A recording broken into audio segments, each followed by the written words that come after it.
First of all, I would like to commend Senator Ping Lacson dun sa ginawa niyang comprehensive research sa flood control. Kahanga-hanga nga at in-depth talaga at marami tayong natutunan because of that. Meron akong few questions kay Senator Ping. Senator Ping, kasi kanina medyo kinapos ako sa oras sa Blue Ribbon.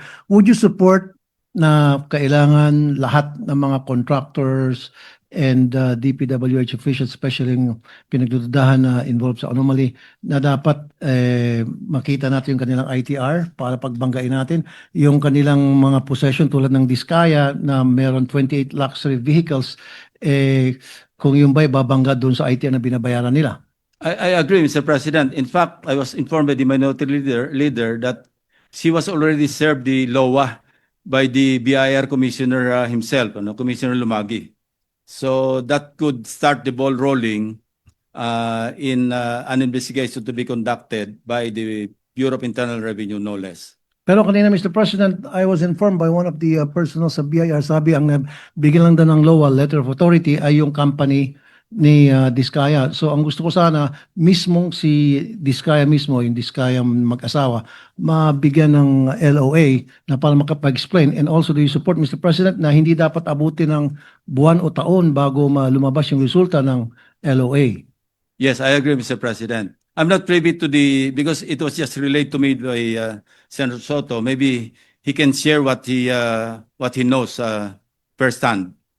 And also, siguro, Mr. President, tulad sinabi ni Senator Soto kanina na nagustuhan ko ngayon dahil it happens na yung 28 luxury vehicles na binili ng mga Diskaya ay mula sa dalawang dealer mula sa dalawang car dealership na pasimuno sa smuggling ng mga sasakyan. In fact, yung dealership daw na yon ay involved doon sa pagpasok ng Bugatti na ako po yung nag-expose na hindi nakapagbayad ng tamang tax kaya nahila. So maybe doon sa 28 luxury vehicles baka mahila natin lahat yun, baka hindi nagbayad ng tax yun.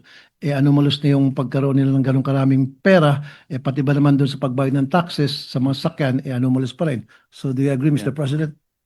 Yes, Mr. President. And last question, Mr. President.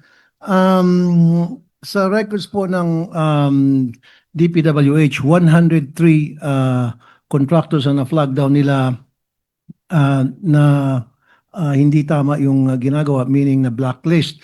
But out of those 103, isa lamang doon, Mr. President, ang sa flood control. Do you agree na dapat imbestigahan din ang DPWH? Bakit isa lang ang flood control doon na flag down na bilang tawag na blacklisted? Di ba dapat mas marami dapat doon ang flood control projects?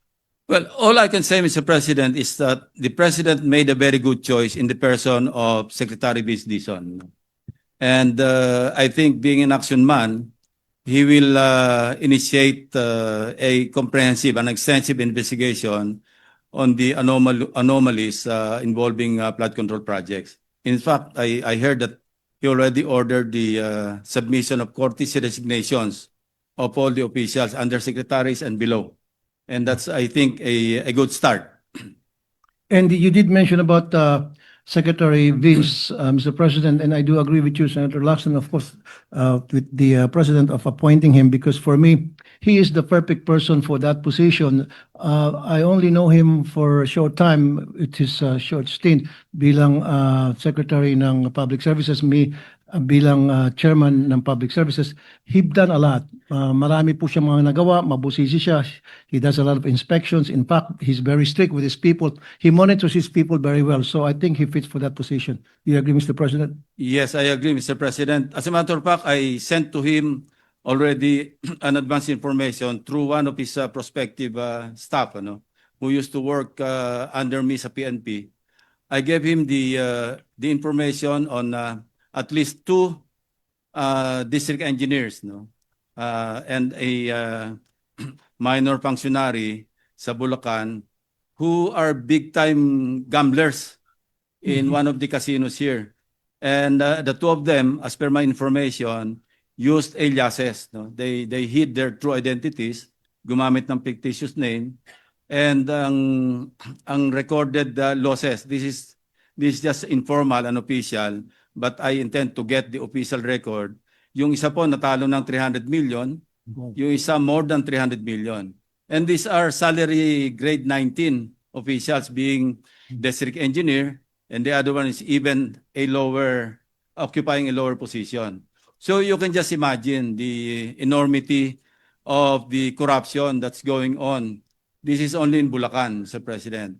I got hold of the aliases that they used.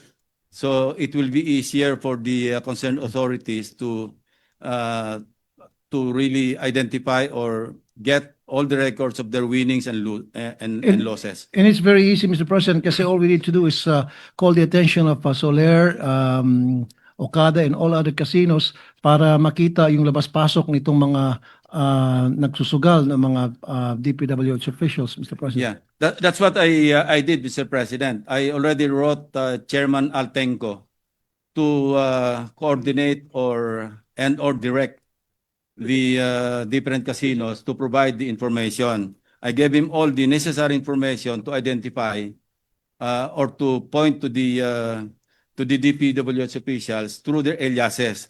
And by the way, there's this Memorandum Circular number 6, issued way back in 2016, na pinagbabawal na mahigpit ang paglalaro sa casino ng lahat ng government officials.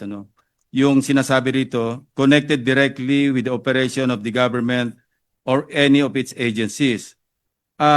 Aside from a possible, malit lang pong penalty rito, yung violation of Article 178 of the Revised Penal Code, using fictitious name and concealing true name, mababa ang penalty. Arresto mayor and a fine not to exceed 100,000 pesos. Pero at least, dito kung sa violation naman ng RA 6713, Code of Conduct and Ethical Standards of Government Officials and Employees, medyo mataas yung penalty, abot siya ng hanggang 5 years imprisonment, and ang fine nasa mga 5,000, and perpetual disqualification, possible perpetual disqualification from holding public office. And lastly, Mr. President, last na. Thank you, Mr. President. That's all. And I congratulate you, Senator Ping Lacson. Keep up the good work. Thank you, Mr. President. Thank you very much to the gentleman from Isabela. What is